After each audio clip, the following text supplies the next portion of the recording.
ছোট ছোট মেয়েদেরকে ফুসলিয়ে ফাসলিয়ে বিছানায় নিত এবং ওটাকে সে বৈধতা দেওয়ার চেষ্টা করত।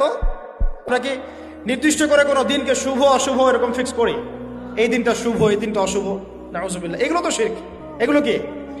ওই সাইন্টের নাম ছিল ভ্যালেন্টাইন। ও নিজে ছিল একজন চরিত্রহীন। ছোট ছোট মেয়েদেরকে ফুসলিয়ে ফাসলিয়ে বিছানায় নিত এবং ওটাকে সে বৈধতা দেওয়ার চেষ্টা করত।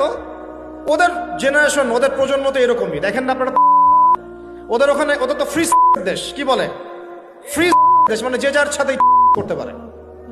এখানে বৈবাহিক সম্পর্ক করে করতে হবে জরুরি না।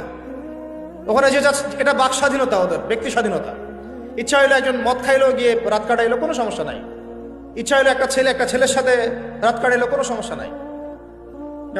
ইচ্ছা হইলো একটা হিজড়ার সাথে রাত কাটে, কোনো সমস্যা নাই। ইচ্ছা হইলো, মানে কি বলবো, একটা ছেলে 5টা মেয়ের সাথে একসাথে জেনা করলো, তাও সমস্যা নাই। 5টা ছেলে মিলে একটা মেয়ের সাথে জেনা করলে কোনো সমস্যা নাই। এইগুলো আরো ভিডিও করে করে করে করে ইন্ডাস্ট্রি বানাইছে এরা। ওই ইন্ডাস্ট্রির নাম দিয়েছে পর্ন ইন্ডাস্ট্রি। কি ইন্ডাস্ট্রি? Porn industry. এগুলো যেগুলো অনলাইনে দেখানো হয়, এগুলো কোনোটা বাস্তব না, রিয়েল না। এগুলো শুটিং করা। এগুলো কি জাস্ট যেমন নাটক সিনেমা আপনারা দেখেন শুটিং করা, এগুলো কি বাস্তব? স্ক্রিপ্ট লেখা হয়, 10টা ক্যামেরা থাকে, লাইট ক্যামেরা অ্যাকশন, তারপর শুটিং শুরু হয়। ঠিক পর্ন ইন্ডাস্ট্রিটা এরকম একটা ইন্ডাস্ট্রি। এটা কোনো রিয়েল কিছু না। ওইটা সারা দুনিয়ার মানুষকে এরকম বেহায়াপনা নগ্নতা ছড়িয়ে দিয়ে ইন্টারনেটের মাধ্যমে প্রত্যেকটা দেশে দেশে পুরা দুনিয়া ছড়াই দিল। এই হলো এই সভ্যতা। ওই সভ্যতার এই ছিল সাইন্ট বলা হয়, মানে সেইন্ট, ধর্মযাজক। জেনা করত, এর বৈধতা দেওয়ার চেষ্টা করত। তো ওই সময়ে যে রাষ্ট্রপ্রধান ছিল, ওর নাম সম্ভবত ক্ল্যাডিয়াস না কি জানি হবে, আমার মনে নাই, অনেকদিন আগের পর। মেবি দ্বিতীয় ক্ল্যাডিয়াস হতে পারে, নামটা ভুলও হতে পারে, দেখে নিয়ে চেক করে। এ আবার ছিল একটু সৎ। এ দেখছে না, এগুলো তো চলবে না। এরকম ধর্মের নাম দিয়ে আপনি মেয়েদের সাথে এরকম করবেন, কি বলে, নষ্টামি করবেন, এগুলো চলবে না। ওকে ধরে জেলখানায় ঢুকাইছে। জেলখানায় ঢুকানোর পরে একজন কারারক্ষী আছে, ওই কারারক্ষীর মেয়ে আবার অন্ধ, আর এ সাইন্ট আবার চিকিৎসকও ছিল। সে আবার ট্রিটমেন্টও করত, চিকিৎসকও ছিল। তো সে চিকিৎসা করে করে ওই মেয়েটার চোখ কিছুটা ভালো করে দেয়। পরে ওই মেয়ের সাথেও আবার জেনায় লিপ্ত হয়। এরপরে একে ফাঁসি দেওয়া হয়। এরও প্রায় 200 বছর পরে, 400 মনে হয় 90 সাল কি 93 সালের দিকে এসে ওই পরের জেনারেশনের কোন এক রাজা, ওর নামও ভুলে গেছেন, এটা মনে রাখতেও চাই না, আসলে মনে রাখার বিষয়ও নয়। সে এসে ওই দিবসটাকে চালু করলো যে সে একটা খুব বড় মস্ত প্রেমিক ছিল, মহাপুরুষ ছিল, মহাপ্রেমিক ছিল, তাকে স্মরণ করে রাখা উচিত, স্মরণীয় করে রাখা উচিত।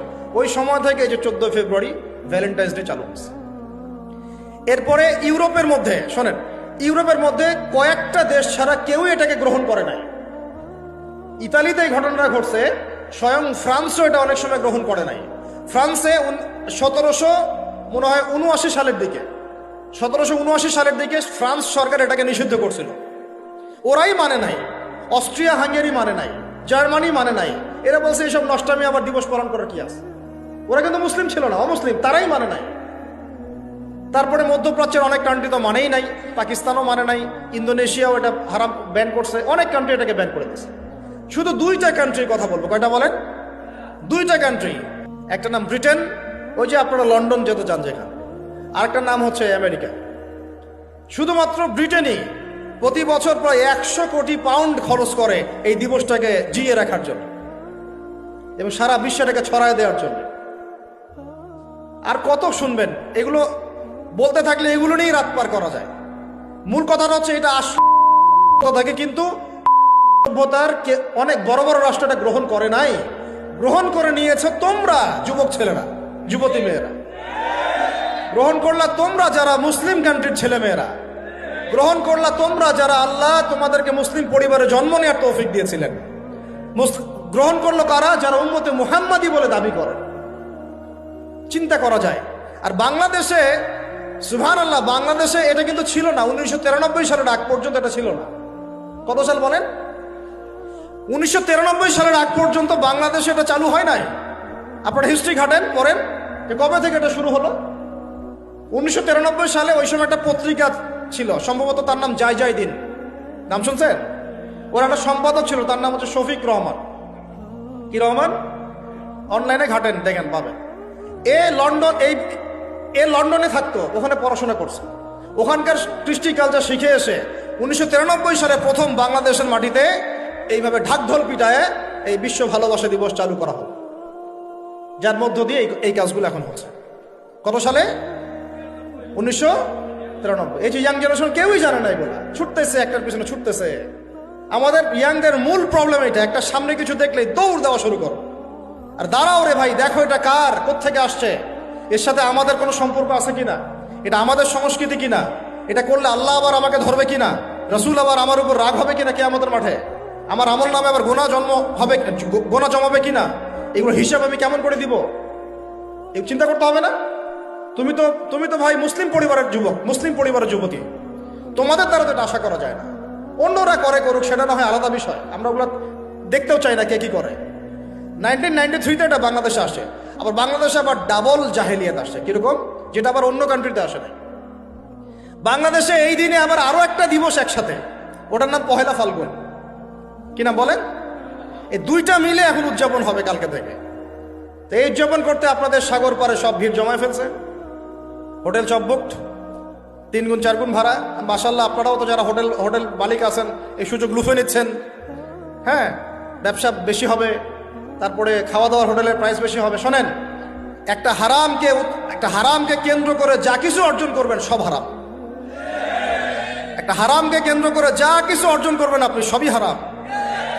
বরং এখন আপনার বলা উচিত ছিল, ইমানদার হলে, আমার হোটেল আজকে বন্ধ, আমি এই দিবস উপলক্ষে ভাড়া দিই না। সাগরের সামনে তারা এগুলো করতেছে, সাগরের এক একটা ঢেউ এটা সাক্ষী থাকতেছে। এই সাগরের এক একটা ঢেউ, যে ঢেউ আল্লাহর হুকুমে আসে, আল্লাহর হুকুমে চলে। আপনি ইমানদার মানুষ, আল্লাহর বান্দা, আল্লাহর মুমিন বান্দা, আপনার জন্য আল্লাহ সাগরের তলদেশে অসংখ্য নিয়ামত রিজিক দিয়ে দিয়েছেন, আমাদের জন্য দিয়েছেন, ওকে আমাদের অনুগত করে দিয়েছেন। দাঁড়ান আপনি তার সামনে, ও বিনয়ের সাথে আপনার পা ধুয়ে দিবে।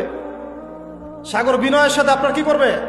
পা ধুয়ে দিবে। আর এই সাগরকে আল্লাহ যদি কোনোদিন বলেন এইখানে এরকম এই অশ্লীলতা হয়েছে, বেহায়াপনা হয়েছে, জেনা হয়েছে, ব্যভিচার হয়েছে, সমকামিতা হয়েছে, এই সাগর তুমি এই সমস্ত এলাকাবাসীকে ধ্বংস করো, কি করবেন সেদিন?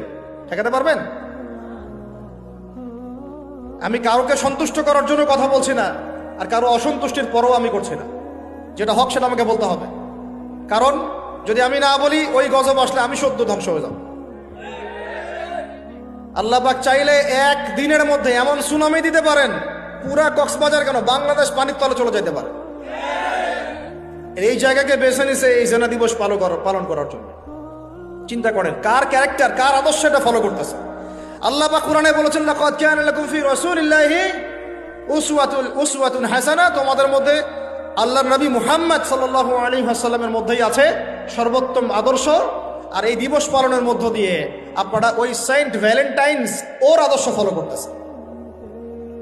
নাউযুবিল্লাহ। হাদিসে নবীজি বলছেন, আল মারউ মা'a মান আহাব, যে যাকে ভালোবাসবে। অন্য হাদিসে আসছে যে কম যার সাদৃশ্য অনুসরণ করবে তার সাথেই তার হাসর হবে। তাহলে আপনারা তার সাথে হাসরের প্রিপারেশন নিতে থাকেন।